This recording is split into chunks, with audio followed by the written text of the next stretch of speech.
Money. The game everyone plays, but few win. Extracting the knowledge from the top 1%. And teaching you the ever-changing rules of play. It's time to level up and take control of the money game. Let's talk money. Big money. Yes! Welcome back to the Money Game. We got a special guest, Stephen McBee. What's up, man? What's going on, man? Happy to be here. Dude, we're stoked to have you. For you guys who don't know Stephen, some of you might recognize him from some TV shows that he's been on. Been a reality star on Joe Millionaire. Some of you guys local might have seen McBee Car Wash, McBee Farms, Apex Protein. And you're getting ready to launch a new show, right? I don't know how much you can even talk about. We are, yeah. We're in the final stages. So really the whole idea behind Joe Millionaire was to leverage that exposure into a farming and ranching reality show. And fingers crossed, we're coming down to the final 2 weeks of deciding our network and inking the contract. Dude, that's freaking awesome. Yeah. And I definitely want to get into that because I think that's something that a lot of people don't understand. But I'm sure you probably follow Hermosi and these guys. Oh, yeah. Talking about just attention's the new currency. Yeah, it's the new oil. Yeah. And I'm definitely digging in on that. And I definitely want to dig in a little bit as we go on, just how that's impacted and some of like the differences you've seen and how you guys are utilizing that. I think that's something a lot of people can improve on, especially in my space, sales and real estate building and all these different things. How are you actually acquiring your target and what's the message you're sending constantly? But starting off, man, I know I've studied a little bit. Obviously, dude, you're young and uber successful, which is really cool and unique. Well, I appreciate that. I'm 28 years old now, and what I've told people is growing up in a family of entrepreneurs, time is relative to when you got started, right? So a lot of people don't have the advantages that I had of growing up in an entrepreneurial minded family. But I've been hearing about business plans, pro formas, the way we set up and structure businesses, the way to scale, literally since about the time I could walk. That was the conversation at the dinner table. So even though I'm 28 years old, I've been hearing this since I was 10 years old. So I'm really 18 years deep right now, where you take a normal person that doesn't hear about any of these things until college or even post-college. So I'm 28 going on like 45 years old is how I like to think of it. It's funny. I actually say it to my wife all the time. I'm 27 going on 40. Yeah. But that's a unique perspective. I think sometimes we don't recognize. So I actually come from an entrepreneurial family background as well. A little different, not the farming, but like financial services. So I grew up talking about how to overfund a life insurance policy, like when we were at the dinner table, which is unique. But I want to dig into that because I think this is something, a part of this show is increasing financial literacy and understanding how much those conversations impact your ability to grow and actually deal with finances. For you growing up, I'm sure now as you look backwards and where you're at, maybe at the time you didn't realize like, dude, looking at pro forma or a balance sheet or talking about cash flows or any of that stuff, like how it was going to help you. But now looking back, what are those conversations from an entrepreneurial parents? Like, how are those helping you become the person and execute the way you are right now? It's really made me who I am completely. And I don't try to hide or skirt away from the fact I wouldn't be who I am without those conversations. And, a lot of it comes down to understanding how to leverage debt. Understanding that debt is neither good nor bad. It's all about how you use it. I talk about it like it's a loaded gun. And in the hands of the right person, it's extremely safe, can actually be beneficial. In the hands of the wrong person, it can be horrible and spiral you out of control. And so, the conversations I've had growing up with my dad, my mom talking to me at the dinner table about debt, how to leverage assets, how to, use debts to purchase assets and then use that free cash flow to then fund your lifestyle to where you're not paying tax on your income. There's just so many different ways that I've had my head wrapped around debt and been thinking about debt and the way I can utilize it and exponentially increase what I'm doing since I was, in high school. Yeah. And that's so unique because I feel like money in America for the normal family, and I think entrepreneur families have this like exclusive fact where money is not a taboo subject because you have to talk about it. You're like, dude, how the frick are we getting this nonstop done? How are we leveraging this? How is it structured? What's the creative financing on this deal? Yeah. But in a normal family, I feel like so many people, like a lot of the issues, there's people are not willing to talk about it. Absolutely. But when you're a kid and you're talking about that, you're like, wait, how's that work? Correct. You start looking at it as a, again, going back to Alex Hormozi, who we were just talking about, you look at it as a game almost more than like this scary, don't want to bring it up type of subject, like you said, taboo.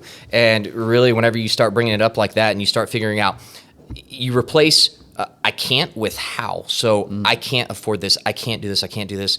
How do I do that? Where can I put the pieces in place, the right pieces in the right spots to figure out how to fund this asset, whether it's a real estate deal, an apartment complex, or now we're doing multi-million-dollar car wash build-outs. So it's all about how we can leverage that debt and be able to, again, exponentially increase the value of what we have and the assets that we have.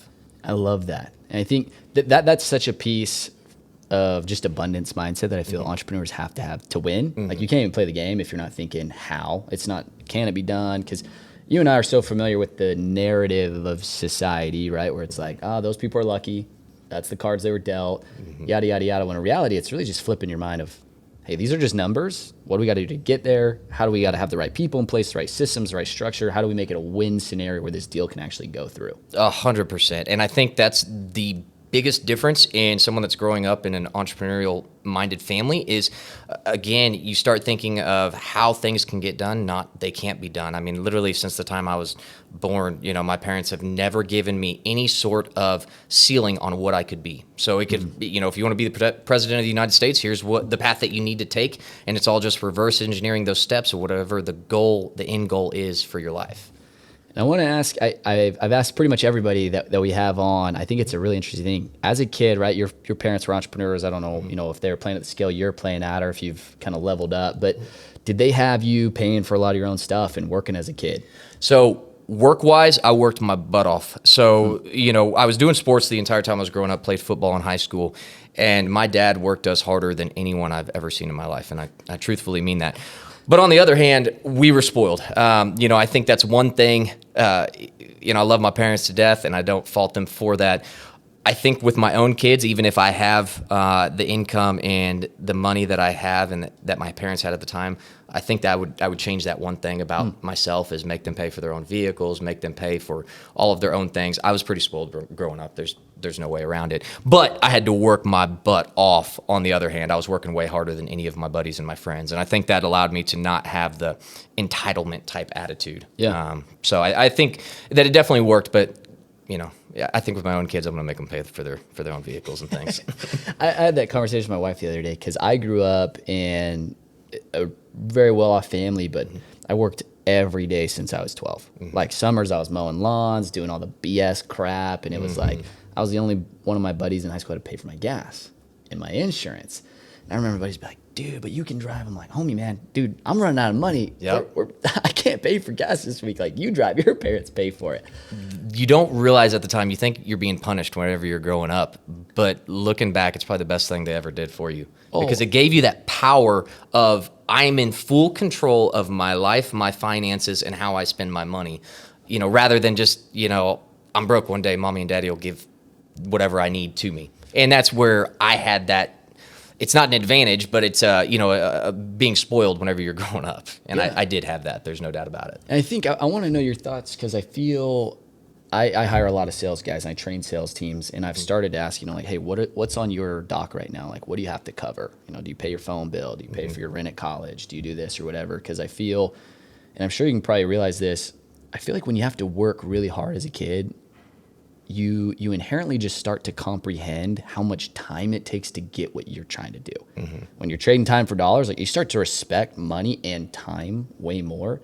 And I feel like that had such a big role in my development as an entrepreneur, where I'm mowing lawns for $30 and it takes me 2 hours. I'm like, dude, this sucks. There's got to be a better way to do this. But I also respected, hey, like, this $300 or this thing I want, like, dude, that's not worth it because that's going to take me all next week to freaking pay for. You start looking at a pair of shoes and you're like, that's like 12 to 15 hours worth of work. Are those shoes really worthwhile? Yeah, you 100%. You start putting the value on what it truly means to buy something and how hard the work that has to happen to go into that. And I feel like that's something that some people miss, where I know a lot of, like, my parents, they didn't care that I played sports. They're like, dude, cool.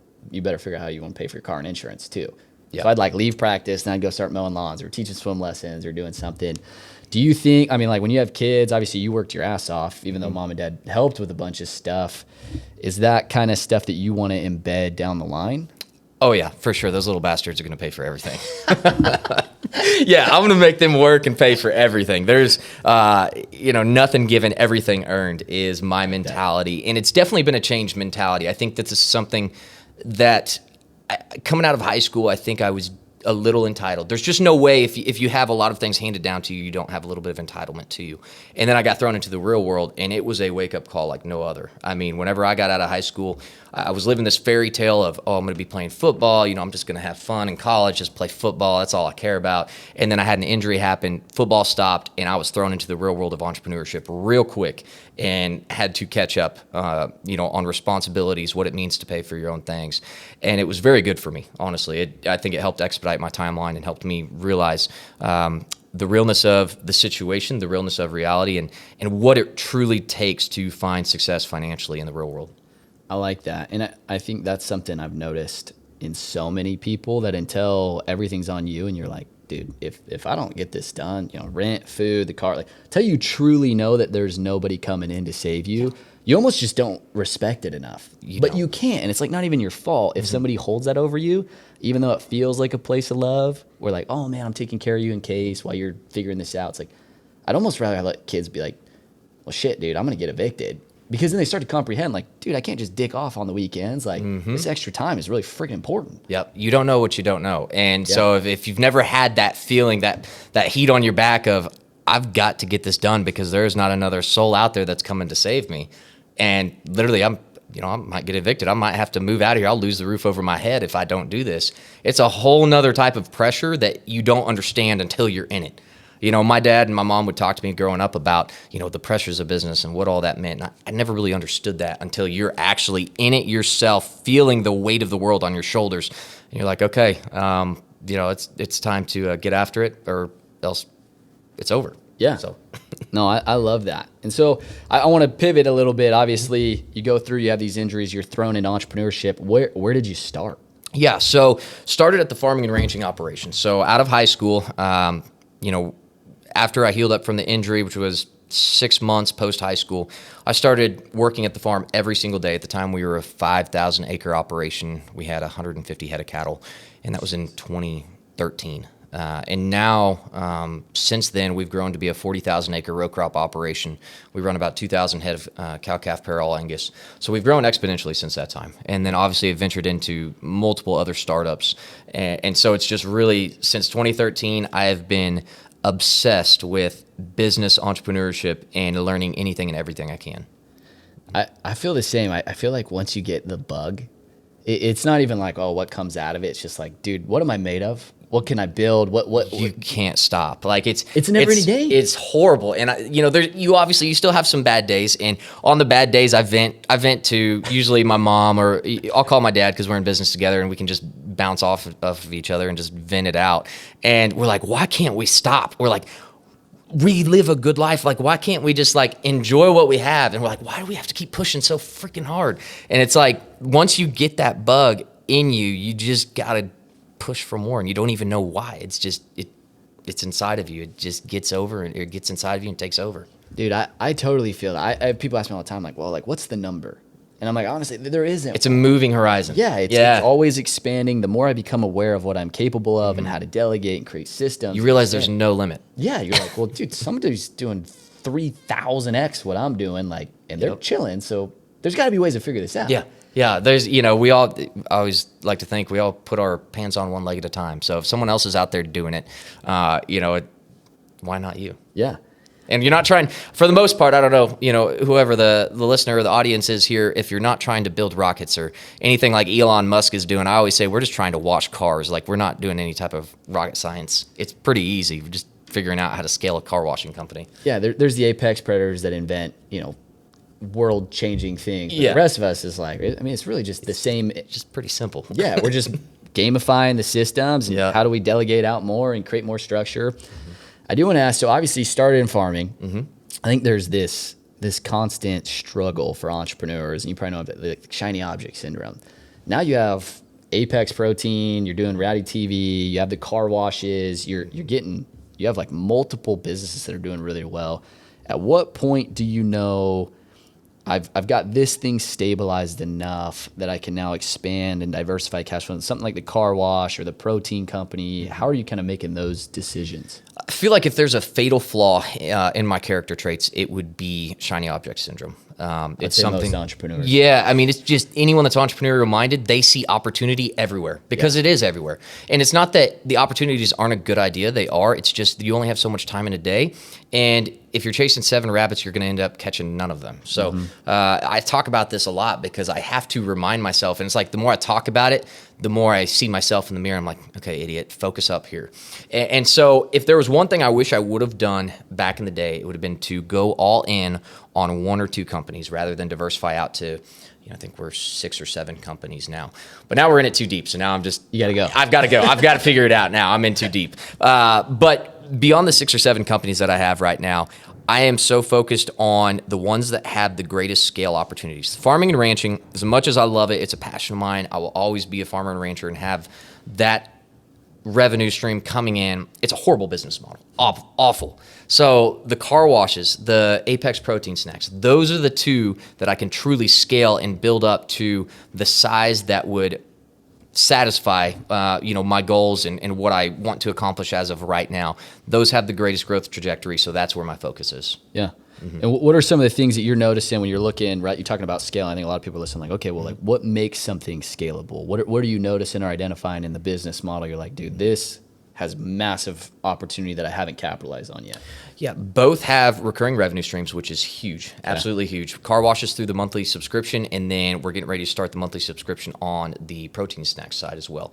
So that recurring revenue, the cookie cutter idea of taking the same product and reselling it to thousands or hundreds of thousands of people. We're taking the same car wash, the same tunnel build out. We're just cookie cuttering it across the different lots across the cities. On my Apex protein snacks, it's the same product every single time. And then the number one factor that I dislike about farming is we're dealing with a mother nature who is the biggest bitch of them all. And so with the car wash side, it's so many variables. And so your revenue projections can swing from 60% of projected revenue to 120%. And usually it's the latter. Or usually it's the former, Usually it's the 60% side. And so farming is a horrible business model because there's no way to truly budget, and missing 1 or 2 rains can swing that wildly. Yeah. And so the car wash side, the protein side, for the most part where your budget's going to be, you know what numbers you have to hit, and you know how to grow it. It's easy as just saying, we're going to take this, we're going to duplicate it, and we're going to, scale this up. It's the exact same product over and over. That's really interesting. As you were talking, I was just thinking, I think some people when they hear farmer, at least I have tons of connections in Utah on the West Coast. I'm like, man, you live in Kansas City. Like, was it just fields? Like everyone's a farmer. I'm like, not really. Like it's pretty much the same country that you live in. Yeah, it's a little different. Just a city, but you think, you're like watching the Wizard of Oz. And like, Kansas must be flat. Oh, the flyover states. No one understands what it's like out there on, our part of the world. And, we think we've grown up in it. We're like, we're no different than y'all. We have cities and bars and things to do. It's not just out there, with a pitchfork in our hand. Yeah. And I want to ask, though, because I know some farmers, obviously like you guys, that are kicking ass. I know some people who own like a car wash or are trying to start some direct-to-consumer deliverable, like your protein. And there's so many levels of this. And I think people, as they start to see like, oh, it's the wrong vehicle. Like I can't get to this point. But you guys are crushing it in multiple different facets. What do you think is this differentiator from a mindset and like technical level of how are you getting a farm to that level of operations? Car wash to like scale to that? 'Cause some people are just stuck with the little local spray and they're like, dude, I can barely keep this thing afloat. So most people, whenever they get into any startup or any new business that they've never done before, it is so difficult on the upfront side. I mean, it is so hard. You encounter, for every problem you unravel and solve, there's another 20 hidden behind it. And so they get through that first, car wash startup. They get through that first product launch, and they're like, holy crap, it took everything I had in me. I'll never be able to do that again. What they don't understand is that learning experience that you had from that very first time, it's not as hard the second time. And then it gets even easier the third, fourth, fifth. It's just as easy to do things 10 times as it is to do it once, because the first time you do it is the hardest. Yeah. And so that's our mindset with everything we're doing, is if we're going to go through the learning struggles, be on the bleeding edge of whatever we're doing, we might as well get the efficiencies from doing volume and do it 10 times or 20 times. Mobilization, logistics, and trying to learn something that first time is absolutely the hardest part of any business model. I agree. And I think sometimes people too, and I'd love to hear your thoughts on this, come at something and they just vastly like underestimate the learning curve. And so they're just so demoralized as they get in, and they just do not realistically anticipate the level of energy and effort it is to break through the learning curve in a space. They're just like, oh, opportunity. Well, it's just supposed to work if it's an opportunity. Yeah, grass is always greener mentality. And honestly, I have that early on in my early 20s. I was always looking at these people that had these business models, and I was farming and ranching, and it was hard as hell. And I'm looking at them and I'm like, man, that's so easy. They're just printing money. Like, why don't we just do that? And so like with the car washes, when I opened the first location, my line of thinking was just get through construction, build it, and they will come. We built it. We opened up. No one came. And we're like, what the hell? And so you just realize every single business you go into has problems. That's what entrepreneurs do, is they problem solve their way through everything. So nothing is automatic. Very, very rarely is there a silver bullet that's just you open up on day one and it's just to the moon. That never happens. And so you have to go into it with the mindset of, I'm in this for the long haul. I'm in this for, until something presents an opportunity that I know for a fact is a better avenue to create the lifestyle that I want. I'm going to stick with this until I die. And that's the way I think of every single business we open. And rather than trying something, commit to something. That's the biggest mindset change that a lot of people, they're like, I want to try this. That business looks fun. I might want to test that out. No, you have to literally give it your all, because the marketplace is so competitive now. That might have worked in the 80s and 90s when, there wasn't this market saturation in every single industry. Yeah. Nowadays, in order to really master any industry, you have to commit and be all in. Otherwise, the competition is just going to stomp all over you. Oh, I agree. I had a sales rep. He was a new guy. He's coming in an interview. He was asking some stuff, and he said, hey, you've built this up. You're doing this. I want to know, what's the differentiator? And I'm like, man, dude, there's a shit ton of variables and mixed things. But I thought about it for a minute, and it just, what you said resonated. I feel like to go into anything that's more efficacy-based or entrepreneur or sales-based, it's an unconditional commitment to win on your time horizon. It's not like, hey, man, if it works, I'll stick with it. It's like, dude, no matter what, if I come in here in this arena, I will win or I'll die. Yep. Because you'll quit. Yep. It's too easy. Like, you're going to get your ass kicked so many freaking times. As you learn to sell, as you learn to open the business, you're like, okay, we built it. No one came. Now what? Do we quit? Do we sell it? Whatever. No, like, dude, you just pivot and you find out what you need to know to move the needle. Exactly. I tweeted this morning, I said, your path along the way may change, but your mission shouldn't.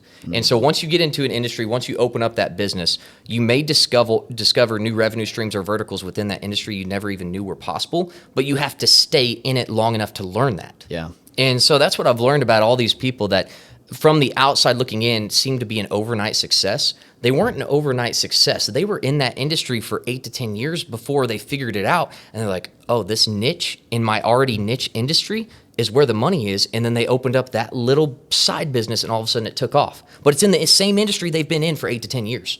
Yeah, I totally agree with that. I had this conversation with somebody the other day. I feel colleges are now like implementing an entrepreneur program. And when I was in school, they had one, and it was okay. But I also felt like they come at the angle of entrepreneurism as like, yeah, just grab a notebook and write down every freaking thing you think out in the world that you could solve. But from my experiences, I've interviewed a lot of really successful people, and I'm out executing in the real world. The best entrepreneurs are dominating in something, and then they identify one of those like niche problems in their space that they're already familiar with, that they understand how to serve because they're in the space, and then they pivot and they go all in and they implement the stuff, and they're constantly figuring stuff out. Yep. Then that's that silver bullet where it's like everyone's like, holy smokes, they just took off overnight. No, it's still within that same industry. They had to have 8 to 10 years of learning lessons to figure out that little niche is where the success can be found. I like that. So when you're going from farming, how did you guys identify and execute on the car washes? Like, what brought you into that? Yeah, so I was looking at farming and ranching from a business model, pure business model standpoint. Number one, there's no recurring revenue. Number two, you're dealing with Mother Nature. Number three, it's labor intensive. You have to have guys out there doing the work. Which there's less dogs. Yeah, exactly. It's a dying breed. It's horrible. And then number four is just the fact that you're paying for your inputs to get discounts on your inputs, your seed, your chemical, your fertilizer. They're wanting you to pay for it a year ahead of time before you actually use it. Then you grow your crops that next spring and fall, right? And then to capture the highest commodity price, you actually hold on to those crops until the following spring. So it's literally an 18-month cash flow cycle. Your cash goes out to buy those inputs a year before you use them, and then you don't recover that revenue until the following spring after the crop is grown. Wow. So it's 18 months of just, I have no money coming in. And it's one time a year that you have money coming in. So that business is so hard to manage. Like farming and ranching, if you can master farming and ranching, you should be able to master every single business model out there because it's the hardest cash flow cycle. I had no idea. That is a really long hold on for your return. Yep. There's like a direct-to-consumer thing, which is that kind of where I make the product, I can list it on the website, and I can recapture that revenue. Who knows? Maybe that next day or that next month. You can track the ad spend. Yes, exactly. Yeah, on farming, so like this fall, let's say the fall of 23, I'll have all my vendors coming in to say, hey, we'll give you an 8% discount on your inputs. I'll buy my inputs, I'll use them next spring in 24, grow the crops, harvest them in the fall of 24, and then I won't sell them to the spring of 25. Try to manage that cash flow while you're paying payroll, you're trying to do all the things you have to do to run a business, and you're not collecting on that revenue for 18 months. And that's an interesting thing, because obviously on this we talk a lot about personal finance, and I think that, like, dude, there's no way you don't know what you're doing in your personal finances when you're projecting an 18-month return on dollars that you spent. You got to be so dialed on your projections from a conservative underwriting standpoint of, dude, we can't empty these coffers because we're not getting potentially what we should get back for 18 months. How are you like running a projection on that? So we budget all of our entire farming and ranching business model from what's called your county averages of yield. So each county has averages for what your crops should be growing, and they're usually pretty low. And we're like, okay, surely we can grow county average. We should be above county average, but if we budget everything based on that county average, we're going to be fine. So that's kind of the cheat sheet for what we use. The comps. Yeah. That's cool. Yep. That's cool. Well, we would be remiss if at some point in this we didn't talk about some of your experience in reality TV. I know, as we talked about earlier, right? Hormozi, attention is the new oil. You've been on a show before. I want to definitely know what the experience is, and then what are some of the lessons you've learned about exposure, and how are you implementing those? So for me, I had this really, again, it's a mindset change of understanding social media, how to use it, how to leverage it, and how it can be the greatest source of income, because there's no doubt about it. Hormozi says, fame is the quickest arbitrage to success. Yeah. And it's true. You look at the latest and greatest billionaires. Who are they? They're the Kylie and Kendall Jenners of the world. They're The Rock. All these people that have the greatest attention and the greatest social media followings are all of a sudden become the quickest billionaires in the world. There's a reason behind that. And that's because if you can attract that attention, you get those eyeballs on you. It really doesn't matter what product you launch at that point. If you have that cult-like following, no matter what you do, you're successful. As long as the product is just halfway decent. It doesn't even have to be halfway decent. And you look at what Logan Paul has done with Prime in the last year. Unreal. It's unbelievable. I've been tracking that like crazy. Dude's a YouTuber. Yeah. Dicks around for 15 years. Launched an energy drink. Did $250 million in sales last year. And it's literally just like people who watch his funny videos. Yeah. And it's a run of, it's good, don't get me wrong, but it's not any different than any other drinks out there. Yeah. That's what's crazy about it. And so I really had this, coming to Jesus moment 5 or 6 years ago. Yeah. And I was like, I'm behind. I was like, holy crap. I just need to be putting out content everywhere. And my mentality with content, and it's very tough to develop this mindset because you have this ego about everything. You want to get the most likes right off the bat. But really it's about consistently posting, figuring out what your purpose is behind the content. So what do you want to come off as? Yeah. And then just throwing mud at a wall and seeing what sticks. Just throwing it everywhere. And I know that seems really simple, but that's what works, because then at that point you have enough of a sample size to test out, see what posts hit, where did my audience really find value in what I was putting out there, and how do I do more of that? Yeah. And just from the exposure that you had, and obviously you guys are building out more and more content. You had mentioned earlier you got like 2 full-time content guys in there. Are you more in the direct response, doing branding? How do you combine those, or like what do you see the purpose of those 2 like channels? So I'm doing a little bit of both. On the Apex Protein side, I do a lot of direct response, but at the same time, I'm trying to play the long-term game where, it's Gary Vee says, jab, jab, jab, right hook. Yeah. Right. So the more you can give to an audience, the more value you can provide for free, the larger your ask can be later on.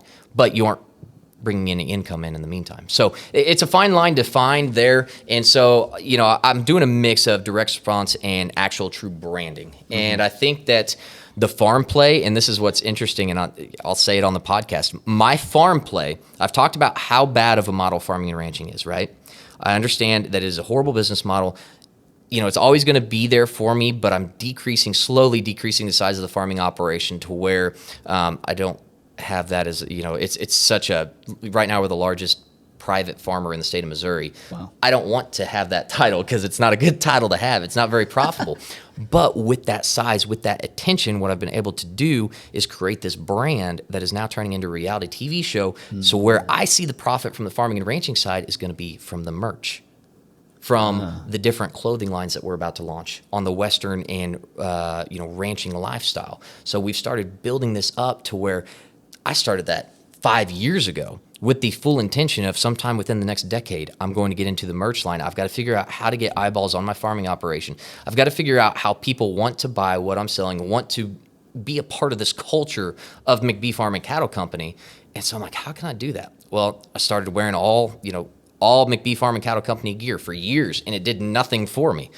But I just stuck with it. And then Joe Millionaire happened. And I was like, hey, I can use this to stair-step my way into a farming and ranching operation. And then Yellowstone became the most popular TV series on the networks today. Which is insane. And it literally has taken the whole Western lifestyle into another stratosphere. And so I'm like, okay, I have a family very similar to Yellowstone. We have the largest private farming operation in the state of Missouri.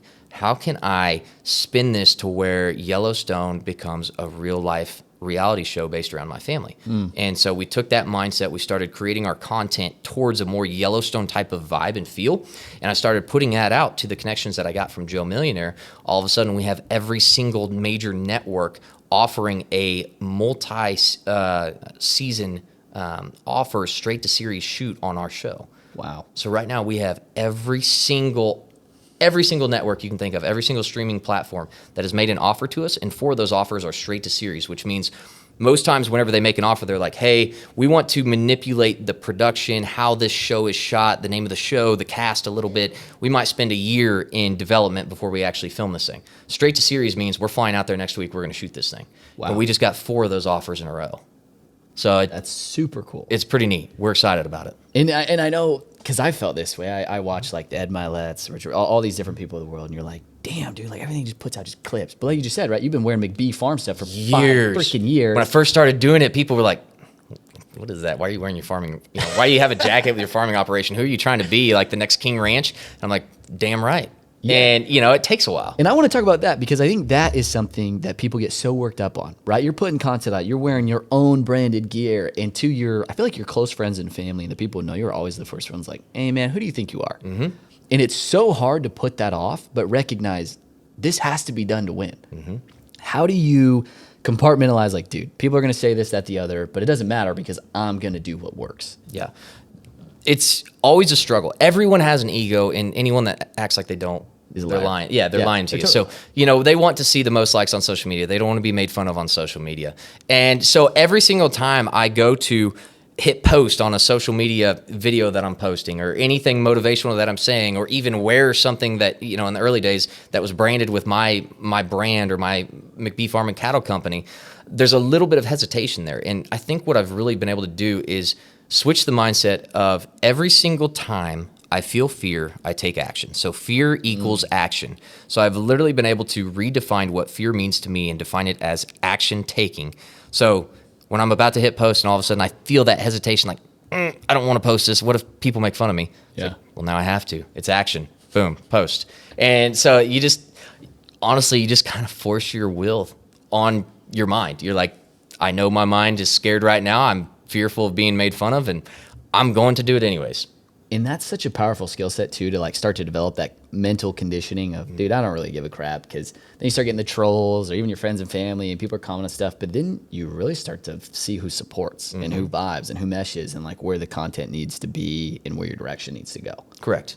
Yeah, you have to be able to do that, and you have to put yourself out there. And even though one of the biggest things I hear from people is, well, I don't have anything interesting going on in my life, or what would people find interesting about me?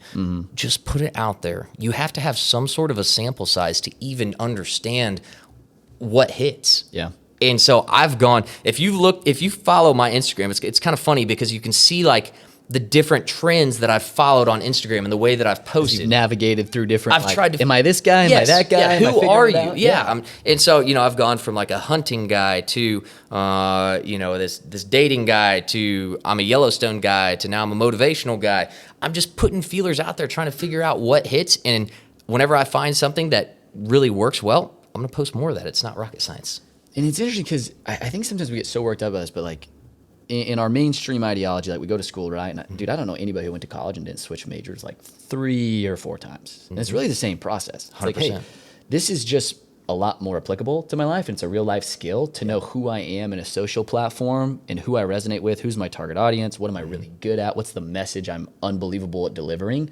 But everybody has this like beef about it because so many people are afraid to do it. Yes. And I feel like that's where the power comes from. And it's like right now, I feel that there's this huge opportunity for a guy like you, a guy like me, to just go double down on delivering, because right now there's so much fear to be in it. But I feel like 10 years from now, this younger generation, they're so used to it. So used to it. They're going to be just like gamers on this, and it's going to be so hard to break through. Yeah. Right now, we're right at what I would consider the tail end of people being fearful of it, and the next generation's about to come up, and that's why you see these TikTok stars at 20 years old that are killing it because they didn't have that fear. Like they didn't have like They just don't care. They don't care.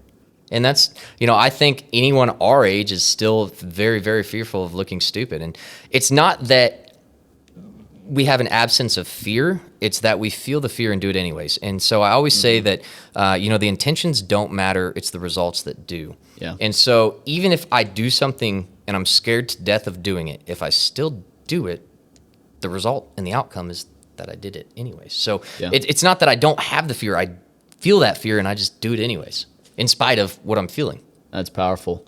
Well, I want to ask too, obviously I know you've got a new program launching, which is a lot of based, and I think very similar to the purpose of this podcast, to really empower people to deliver better results and happiness, enjoying their life. This is more target from a financial standpoint. I know that's a piece of it. What is Encompass? What's the goal? What are you like stoked on about it? Yeah, so it's really about, Encompass is my personal development journey since I went from feeling on top of the world in high school as what I considered my identity as an athlete, to being injured, leaving the sport, and all of a sudden I'm thrown out into the real world, and you're just like, who am I now? Like, I'm lost. And I think so many people, almost every single person, ends up at some point in this stage where they're like, I'm lost. I don't know what my purpose is. I know that I'm feeling empty inside and unfulfilled, so I know this is not the way my life is supposed to go. But how do I take the first step if I don't have a light in front of me or some sort of map or blueprint to show me where I need to end up? And so Encompass has truly dual meanings. The first being it's an all-encompassing approach to finding your purpose through the core 4 principles of faith, family, fitness, finance. So those are the 4 things that I think if you find synergy in those, everything else becomes super easy. Yeah. And then the second meaning of Encompass, the compass in Encompass, is about finding your direction in life. So it's all about finding your direction by creating this map or blueprint of what you want your life to look like. So you have to define, you are here. You just throw yourself on a map. You don't know where you are, but you're somewhere on this map. You have to figure out, who is it that I want to be? What is my X on the map, my ultimate self? Once I know that, I can reverse engineer the steps it's going to take to get there. And so it's all about creating this map of your life, your journey for purpose, and getting you there through that process. I like that. And I feel, I've had this conversation with a lot of people. There's a big real estate guy who writes some articles right now, runs a big fund, but he says, more people spend more time planning their vacation than their life or their financial future. And it's like asking somebody, what do you really want? They're like, well, I just want to make it to Friday. It's like, you're like, that's as much foresight as you have? Yeah. Like, what about 5 years, your kids, your retirement, your later years? And I think that's where people struggle. And that's why they're not making big moves or stepping out into places that are a little more fearful, because if you don't know what you really want, then you never step out of like, hey, maybe this W-2 is never going to give me this. Yeah. Like, it can't get me there. So now the fear to like change is mandatory. You're like, well, dude, I absolutely can't get where I want to go. But if I never acknowledge what I want, then I can stay in here and kind of play this comfort game. Correct. And honestly, like I said, you may not even know truly what it is you want. As long as you give it a close definition and you start the journey to get there, you figure it out. You just have to get that momentum snowballing. It's all about building momentum, taking those small steps at first. Yeah, just start moving. And so I talk about this all the time. And again, I caught some hate for it the other day because I talked about how making your bed will make you successful. And I posted about that just because it's a catchy headline. Like, just making your bed's going to make me successful. How does that happen? And I had a bunch of people saying, oh, this is, such a joke. How does making your bed even matter in life? It's that first win. It's the first win of the day. The first thing you do whenever you wake up is make your bed. All of a sudden, you've created that first win that's going to stack into more and more wins and snowball. And by the end of the day, you don't know what size of win you're going to have. All I know is that you have that momentum of wins. And once you're there, you become unstoppable. Yeah. And so it's just get yourself going. Yeah, and so many people they just wake up on accident, right? It's just like you just take everything reactively instead of just proactively. Hey, I designed this day. I'm executing. I'm dominating because there is no target, so it's impossible. I want to highlight one of your 4 cores is finances, and I know I hear this all the time. I think especially we both grew up in the Midwest, right? You're from Gallatin. I'm from Kearney. Okay, yeah. So smaller economies. Oh, yeah, right? absolutely. Where it's kind of just, hey, just be happy, just be chill, just be content with whatever's given. And I think there's some power to that, but within bounds. And there's so many problems that don't need to be problems if you can play the financial game right. Correct. So for you, as you're building, because the other 3 are so incredibly important, family, fitness, and faith. Like to me, I resonate with those so well. But I think so many people never get to work on those problems because finance is such a looming one. It takes up all your time whenever you're worried about your finances. And I think it's one of the major I know for a fact, I think number 1 is infidelity. Number 2 is financial problems and divorces. Yes. Yep. Dude, if you're bitching about the mortgage or, kids soccer program or whatever, like, dude, you don't even get to talk about your relationship or your service outcomes. And so I'd love to hear how, when you're coaching people or when you're going to launch this, how do you help people understand to be grounded and that leveling up your finances doesn't make you some like greedy corporate mogul, but it's just like a part of becoming a better person. Correct. Yeah. The money is not the root of all evil. Money is actually a way and a path to freedom. And it's a very good thing. I honestly, off the top of my head, most of the millionaires that I know, I would say 97% of them, 98% of them are the best people I know as well. And there's a reason for that. There's a reason why every single thing in their life seems to align whenever they got their money right. All of a sudden they have a great relationship or a great marriage with their spouse. They have a great family. They seem to be the people that give back the most, whether it be tithing to church or charities. Like, they're such great people. And it's because they got their money right. They had time to focus on those other things. If you have the elephant in the room of how do we pay the mortgage or how do we do any of this with our money, you can't, there's no time to do anything else. I mean, let's be honest. And so you hate to make money out to, be the silver bullet of your life, but it truly does help a lot more than anyone could ever think possible. And it's funny. I don't know if you follow Dean Graziosi. Oh, yeah. Yeah, he my dad's close with him, but he has a statement he says all the time. If you can write a check for it, it's not a real problem. And I resonate with that so much. Like, dude, medical bills, mortgage, rent, investments, whatever. But what's funny, too, I love your other 3 core because I don't think people also recognize. I have reps all the time that come to me like, dude, how do I become as disciplined as you? I'm like, well, did you wake up and work out? No. And did you have any faith-based productive stuff? No. Okay, well, how's your family? How's your relationship with your girlfriend or your wife? Just friends, or it's all interpersonal relationships. And people don't understand. It's like, dude, if you had really big aspirations in those and like you were dialed in those, like your finance game's going to step up by itself too. Yep. And that's when I talk about synergy, where, the sum of all of those put together is larger than the sum of its individual parts. Yeah. And so if you align those 4 principles of your life, all of a sudden you will have that compounding effect that you wake up and be like, they just stack on each other. Exactly. And I talk about that snowballing of momentum. Aligning those 4 things will allow you to snowball that momentum, snowball every single one of those 4 principles to realms beyond what you'd ever thought possible. I like it. Well, when does the program launch? What are you kind of looking for? So I be peeking out for it. I am filming a ton. So the Encompass course is going to be pre-recorded videos along with weekly Q&As and then also one-on-one coaching programs, depending on which tier of membership you have. So in Compass, it's all about, drawing out that map of your life. So you start off, you're a wanderer. That's tier 1. Then we have the explorer, we have the navigator, and we have the trailblazer. So there's 4 different tiers. And so depending on that, you'll get these different programs. But the pre-recorded course, I'm filming like 5 to 6 videos a day. And you know how hard it is to put together content. And you're always judging yourself. Like no matter what you do, you're like, that one's not good enough. We got to refilm it. And so I've got 90 videos that I've got to get done. I think I've filmed 30 of them. So I'm hoping to get Encompass going by April 1. I don't know if the online course will be completely done, but we're at least going to start our Leaders or Readers program, which is our weekly Q&A going over a certain book that we'll all be reading together. And we'll at least have the website live by April 1. So awesome. Well, you have to keep me posted. I'd love to put something up for our followers, our listeners, kind of like tab in and see if it's the right fit. But yeah, absolutely. Well, dude, just in closing, kind of like final thoughts. Obviously, you have a ton of things that you're doing at a super high level. But for people, just like the one nugget you could give them as they're trying to level up the money game, the life game, anything that's going to impact their financial and their business and their family success, what's your piece that you would say, this is it? If you change one thing. This sounds super simple, and I know it to so many out there listening, it sounds dumb, but I promise you it is true. It has changed my life drastically more than anything else.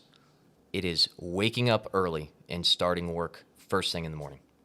Absolutely, without a doubt. And let me ask, like, what time are you waking up? So I'm waking up at 3:45 right now. I've been gosh. waking up before 4:30 for 4 or 5 years now, and it's improved my life so much. And that is discipline too. I feel like there's a lot of conditioning that goes into that. It's very hard the first 2 months. Now my mornings, I have to have my mornings to have a successful day, without a doubt. If I don't have that early morning, that time for just me to do my deep work and not have my phone blowing up, it gets my head right, gets my mental right. I'm able to take on the rest of the day. Whatever crises come up, I can handle them accordingly. Just start waking up early. Try 20 minutes earlier than you are now, and just keep working in 20-minute increments. I promise you'll learn to love it. I like that. Yeah, just for you guys, I woke up earlier today than I normally do because I see this guy posted on the Encompass Thoughts every morning. I see the time chart coming in. I'm like, no. Babe, I gotta get. I'm gonna be gone earlier than normally today. I gotta be ready for this, man. I love it. Well, dude, we super appreciate you coming on, giving us your time, and you can feel the authenticity from you. And obviously, you've been on National TV, so people are aware of who you are. But just for you guys listening, like, this is who this dude is. And it's really refreshing to see people do stuff for the right reasons. And Thank you. There's no mystery why you're succeeding, man. Well, thank you very much. I appreciate you having me on. Enjoyed the conversation, and hopefully we'll be coming back here in a few months and be able to talk about a hell of a lot more. Yeah, we'll definitely have you back on once the show launches and some big stuff. But where should people be keeping track of you, man? Yeah, so I'm very active on my Instagram. It's at Stephen McBee. I'll be talking everything with my company's entrepreneurship and, of course, the Encompass Academy that I'll be launching very soon. So go check me out there, and you can figure out basically my entire life. I put it out there. Love it. Well, until next time, guys, we'll catch you on the Money Game. Make sure to like, rate, and review. And we'll be back soon. But in the meantime, hit us up on social media. Real money. Real money. Money is the answer. Y'all be cool. And we'll see you next time on the Money Game. Money. Yes!